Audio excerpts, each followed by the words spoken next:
Hi, everyone. Thank you so much for joining me on another episode of Why I Love Flagler County, your local podcast spotlighting local businesses and local residents on what they love about being a part of Flagler County. So today I'm super excited to have my guest Vincent with us today, or Vinny, I should say, I think is what really people know you as. So thank you so much for taking some time and coming on the podcast today. I really appreciate it. No, thank you. I've been watching your podcast for, I won't lie, probably only about 6 months, and I think it's really interesting, and I love what you're trying to do for the community. Thank you. Well, if it makes you feel better, it's really only been around like 8 months, so you haven't missed too much, honestly. You've basically been here since the original. Well, yeah. So I would love for you to kind of kick us off and tell me a little bit about your journey coming to Flagler, and then kind of growing up in Flagler. Yeah, so I was originally born in the Central Valley in California back in 1990.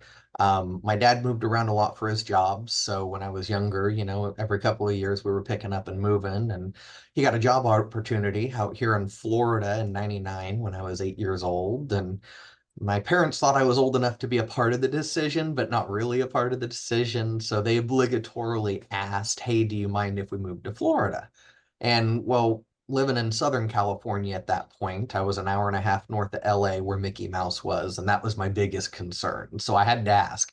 And they said, "Oh no, Mickey's about as far away in Florida." I was like, "Ah, let's go. It's a new place. It's a new adventure."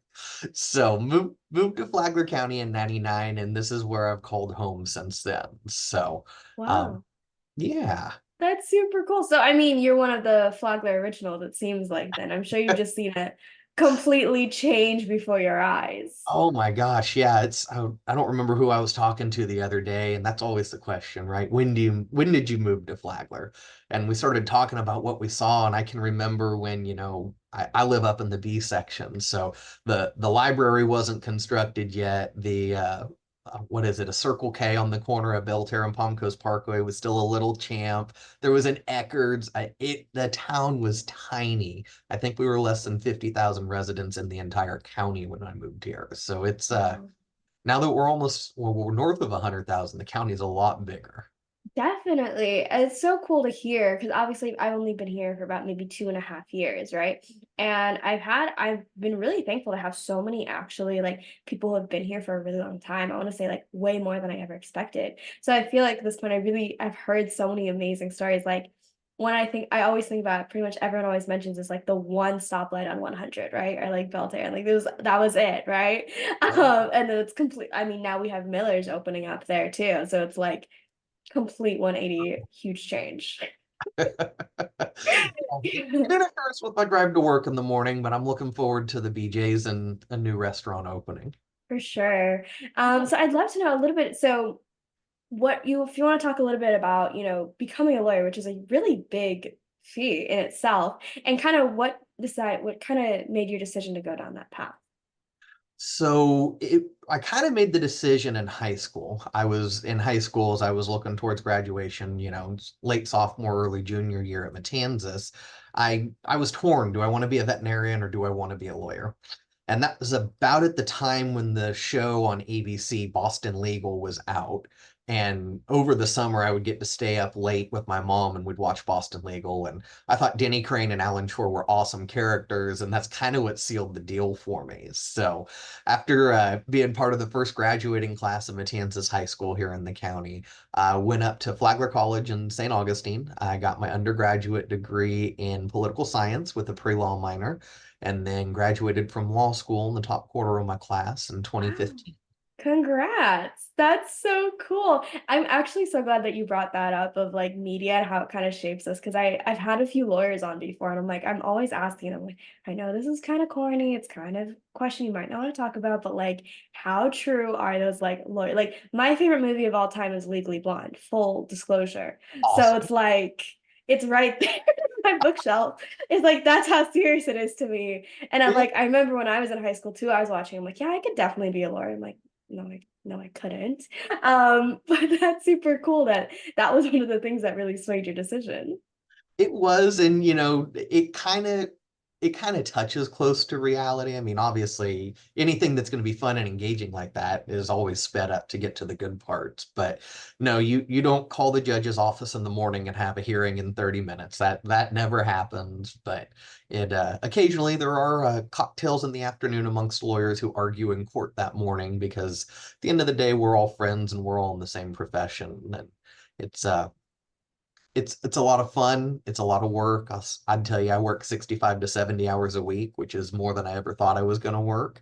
Um, but it's truly rewarding. It's like anything else you find a passion about, like you and your podcast. Right. It's not work, it's fun for you, right? Definitely. And there was a one answer I got that was really funny as well is, like the TV show Suits. And I Mhm. had an attorney on, and he's like, I would say the most unrealistic part about that. He's like, I never wear suits unless I really, really have to. And I thought that was really funny. Um, so it's kind of switching topics a little bit. I mean, kind of talking about passions and something that you really, really care for is you're currently running for school board. I'd love for you to talk a little bit on that and what prompted that decision as well. Yeah, so education to me is super important, right? You don't do 7 years extra schooling after you graduate high school unless you care about education, right? So I graduated, like I said, part of the first class in '08 from Matanzas, and we were an A-rated school district. And I'm a firm believer that education kind of opens doors for you. It doesn't matter about anything in your background, socioeconomic or home life, or education is that ability and that key to go somewhere. And I always touted that, right? That, oh, I'm from Flagler County. We're an A-rated school district and, proud of it. And I came back home and I got reinvested in my community. And that's the first thing I did. It was part of the Young Professionals group of Flagler County, which unfortunately no longer exists. But our primary purpose was to raise money for the Dolly Parton Imagination Library, which puts books in the age or in children's hands to help them learn how to read by the time they get to kindergarten. We also raised money for the Early Learning Coalition of Volusia and Flagler counties. And again, that was, tutoring and books and just trying to help build those fundamentals in our younger students. COVID unfortunately took away the Flagler County Chamber of Commerce, and that's what my group was housed under. And as that transition was happening, we kind of got tied into the Education Foundation.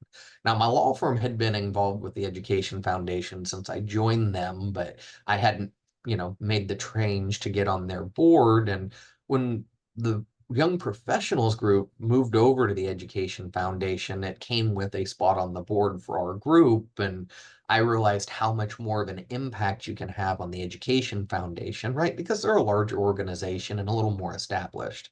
So I kind of transitioned away from the Young Professionals Group to the Ed Foundation, and I've been doing that since about 2020. And man, the impact that we're able to have, like Beaver Toyota, they're a great community partner for us, donating tons of money for us to be able to do teacher grants to get new microscopes or new beakers or, those things that we don't have tax dollars for. That's what the Education Foundation is able to help our school district do. And it kind of opened my eyes to, okay, well, hold on, how much more of an impact can I make, right? Because I'm looking for that positive impact to give back to my community that gave so much to me. So I started looking at school board probably around the late summer, early fall of 23.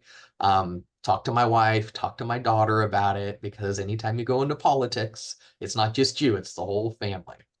So they all said, honey, if that's what you want to do, and that's how we're going to give back, let's go ahead and do it. And I started digging in very deep onto what was going on with the school board. And unfortunately, we had made a bunch of headlines, but for all the wrong reasons. So I was like, okay. So I started noticing, conflicts between school board members and such. And I was like, no, calm, cool, and collective. That's what my job requires of me. I think that's a good quality of any elected official, not just a school board member. And that's kind of what started the journey. And here I sit almost 6 months to the day after filing my paperwork, and it's been a journey. I'm sure it has. Is what are you really looking forward to making an impact with the school board if you were to be elected? So I'm looking forward to getting involved with district staff. And that's kind of the big difference between the Education Foundation and a school board member is Ed Foundation, people come to us, right? And they ask us, hey, can you help support this? Whereas as a school board member, you get to go sit and work with district staff and go, hey, I think we've got an issue here and try to prevent it before it becomes an issue where hey, Education Foundation, can you come help us fix this because blank. Hmm. So I think it's the preventative nature of it. Um, and it's giving back to my community, right? Sure. Yeah. Being a little bit more proactive instead of reactive is always a great thing to have on your head on your mind when you're doing things. Yeah, an ounce of prevention's worth a pound of cure, right? Oh, I've not heard that saying. I really like that. Yep. 'Cause I'll have to use that more because my family is such a big like, is this a proactive choice? Is this a reactive choice? It's one of those things that's like drilled into us in my household. So I'll have to whip that one out for sure. That's perfect.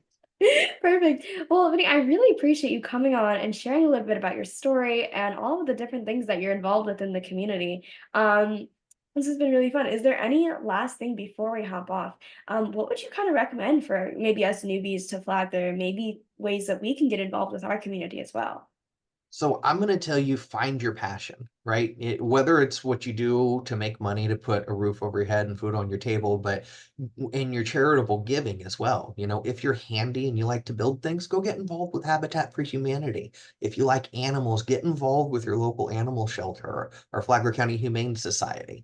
You know, just find something you're passionate about and give what you can, right? Don't put yourself in a bad way to give because I believe charity starts at home and if you're not in a good spot, you can't help others. But, there's so much opportunity in this county, and we've got our population is decreasing in average age, so but we still have a lot of wisdom out there. So just go talk to people. Everybody here that I've ever run into since moving here is super nice and just enjoy the community. It's a beautiful natural community and hey, and unless it's like today, we have that little hurricane thing passing by, but Just living saying by the hi, just beach. saying hi, giving us a little wave, I think. I think it's Yeah, not raining where I am. I don't know if it's raining where you are right now. it is Um, not. It stopped about okay. 20 minutes ago. Yeah, I would say so. I was actually doing a podcast maybe an hour ago and the lights like flickered just a little bit during the recording and I was like, "Oh, okay." But like you said, I mean, I've done maybe 180 or so of these episodes, right, of talking to just different business owners and residents and nonprofits. And there's just so much wisdom. I think there's at least one or two things I take away from each just short 15-minute episodes, right?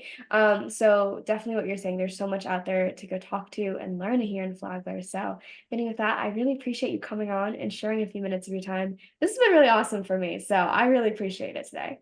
Macy, I appreciate you having me on and look forward to keep watching your podcasts as they come out in the future. Thank you. And to everyone watching, I really appreciate you as well. And I will see you next time.